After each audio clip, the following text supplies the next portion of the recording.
नाशिक पूर्व विधानसभा मतदारसंघातील राष्ट्रवादी काँग्रेस आघाडीचे उमेदवार आमदार बाळासाहेब सानप यांनी नाशिक रोड परिसरात ख्रिश्चन बांधवांच्या भेटीगाठी घेत त्यांना घड्याळाला मतदान करण्याचे आवाहन केलं।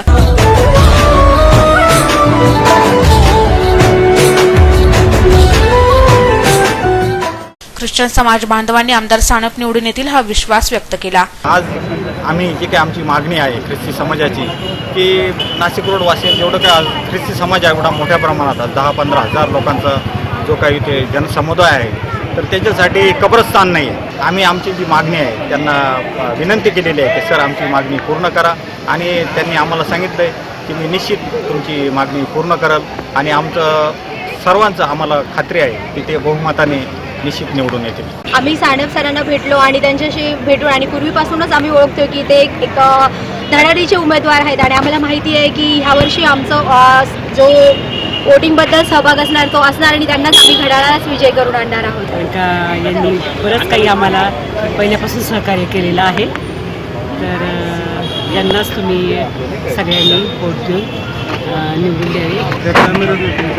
मंगल कार्यालयामध्ये विनामूल्य चर्चची जागा बाळासाहेबांच्या प्रेरणेने देण्यात आली होती। बाळासाहेब हे सर्व धर्म समावेश आहेत, निपक्ष असे काम करणारे आहेत, त्यामुळे बाळासाहेबांना वाढता पाठिंबा मिळत आहे। त्यानंतर प्रभाग 20 व 21 मध्ये प्रचारार्थ भव्य रॅली काढण्यात आली। रॅलीला बिटको पॉइंट पासून प्रारंभ झाला। शिवाजी पुतळा, देवी चौक, बुद्ध विहार, आंबेडकर पुतळा, सुभाष रोड, अनुराधा थिएटर, लवटेनगर, देवळाली गाव, गायकवाड मळा, दत्त मंदिर, मुक्तिधाम परिसरात रॅली फिरली। यावेळी सानप यांनी व्यापाऱ्यांच्या भेटीगाठी घेतल्या। यावेळी निवृत्ती आरिंगळे यांनी आपलं मनोगत व्यक्त केले। आज बाळासाहेब सानपांच्या प्रचारानिमित्त आम्ही सर्व पदाधिकारी त्यांनी चर्चवर ख्रिश्चन बांधवांच्या भेटी घेण्यासाठी आलेलो आहोत। ख्रिश्चन बांधव हे नेहमी काँग्रेस राष्ट्रवादी काँग्रेसच्या पाठीशी राहिलेलं आहे।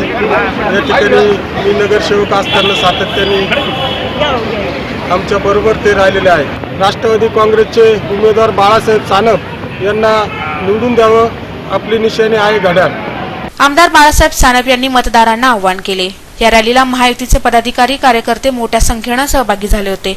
नाशिक सिटी न्यूज साठी प्रतिनिधी रोहन दानी, नाशिक।